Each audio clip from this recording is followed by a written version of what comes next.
gintzan ere bikain aritzen zen antzina.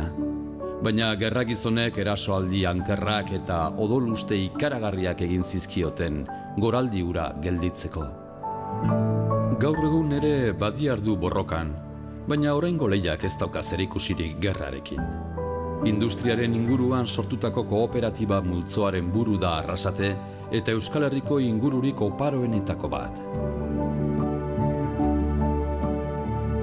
Lehintz eskualde osoa arrasatearren kemenaz kutsatu da.